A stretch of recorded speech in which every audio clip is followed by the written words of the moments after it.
Ce produit, on va le retrouver sur le produit phare qui est l'Épuractif. C'est un énorme filtre à charbon, il contient 1,5 kg de charbon, sur lequel on a une extraction solaire qu'on peut régler. Alors c'est aussi l'avantage, en fonction des besoins. On a un petit réglé qui va nous permettre, tu vois, d'être plus ou moins ouvert.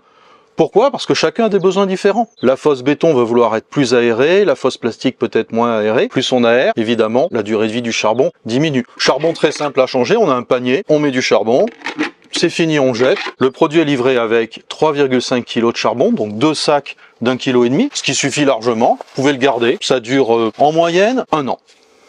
Des fois plus. D'accord? Des fois moins en fonction du réglage. Très simple d'entretien, ça se pose sur une ventilation en 100. Évidemment, vous pouvez appeler votre responsable Siffré Obona pour un emmanchement 100, 125, excentré, centré. C'est fabriqué sur place, vous avez vraiment le choix de la configuration. Ce produit existe pour des formats jusqu'à 8EH. Au-delà de 8EH, on passe sur des formats un petit peu plus gros. Et dans ce cas-là, on mettra les 2 charges de charbon, soit 3,4 kg de charbon. L'avantage de ce produit, c'est que ça peut se substituer à la ventilation secondaire qu'il va y avoir sur la toiture, sous réserve d'avoir l'accord du bureau d'études, pour pouvoir le mettre à ce moment-là dans le jardin. Comme il est muni d'un panneau solaire, il va être autonome. L'air vicié va passer donc par-dessous dans le charbon et être renvoyé donc sans problématique d'odeur. Exactement, en fait, Jimmy, la problématique c'est les bâtiments classés, dans lesquels il est très difficile de faire des trous, les bâtiments en pierre et les bâtiments d'architectes à toit plat ou les structures qui ne peuvent pas supporter un conduit disgracieux à 40 cm du faîtage. Donc l'Épuractif, du moment que le bureau d'études le spécifie, il n'y a aucun problème. Il faut aussi comprendre qu'on a estimé le gain à environ 3 à 4 000 €. C'est le temps que prend un terrassier pour traverser un jardin, couper les câbles, refaire les connectiques d'arrosage, tout ça pour aller se mettre en façade. Donc on a souvent des clients mécontents, un coût supplémentaire, tout ça peut être réglé simplement en aspirant au plus près de la fosse, au niveau de la ventilation secondaire disponible, et comme ça on n'a plus du tout de problème, destruction du terrain, et on a le maximum d'efficacité puisqu'on vient prendre le gaz là où il est généré, directement à la source. Et alors le charbon qui est utilisé à l'intérieur, c'est important de le notifier. C'est vrai, le charbon il existe, normalement vous pouvez le trouver chez les concurrents sous forme d'une poudre extrêmement compacte.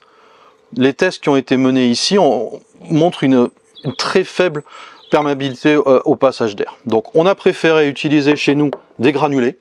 Ce sont des granulés de charbon qui sont imprégnés ce qu'on appelle de KOH, c'est-à-dire une potasse qui vient neutraliser le H2S.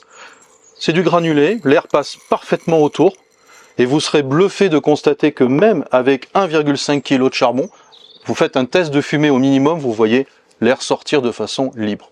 Donc on a des produits qui tournent maintenant depuis certains plus de 2 ans. Les clients sont vraiment satisfaits. C'est un produit qui est suivi, qui est garanti par nous.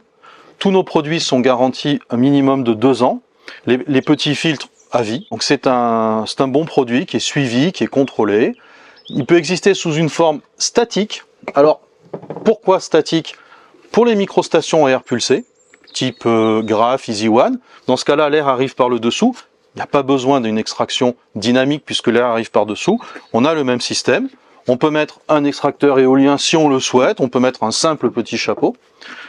Cette formule existe pour les clients les plus exigeants qui demandent une filtration en bas de façade. Dans ce cas-là, ils nous demandent un diamètre excentré des 2 côtés et ils viennent le plaquer au mur. Ils raccordent leur tube. On fournit 2 petites gaines étanches et ils sont tranquilles pendant en moyenne 5 ans. On a une gamme qui va être autonome grâce aux panneaux solaires, oui. Et dans certains cas où effectivement, comme par exemple les microstations, on va avoir ce système-là qui va être exactement le même principe mais sans le chapeau solaire, oui. D'accord. Donc avec le même charbon à l'intérieur qui va permettre l'extraction également. L'avantage, puisqu'il faut le rappeler, la ventilation secondaire au départ, il faut la faire repartir sur la façade jusqu'à 40 cm du faîtage. Ce qui est impossible sur un toit 4 pentes. Un toit 4 pentes, il faut baner. Un toit plat, c'est pas possible. Donc il y a de plus en plus de configurations où même en construction neuve, la ventilation secondaire pose un problème esthétique. En rénovation, les SPANC comprennent le problème et la plupart spécifient même maintenant un Épuractif. Sur les constructions neuves, il faut vraiment insister avec l'architecte pour que l'intégration de la ventilation soit faite au plus tôt pour avoir un phénomène qui soit agréable, facile d'entretien et parfaitement intégré au jardin. Alors de toute façon, si on a par exemple 20 ou 30 mètres de tuyaux accélérés pour rejoindre après la façade, la remonter jusqu'au-dessus de l'étage pour peu qu'il y ait 2 étages, plus il y a des coudes, etc., il y a des pertes de charge, l'air vicié n'arrive jamais jusqu'en haut. Il faut bien comprendre que sur un DTU, on a un extracteur éolien qui souvent est à plus de 8 mètres avec 2 coudes. Si on mesure la dépression obtenue à la fosse, elle est vraiment faible, ce qui explique aussi les corrosions qu'on peut trouver sur du béton. Là, on est à maximum 30 cm, on peut pas faire mieux.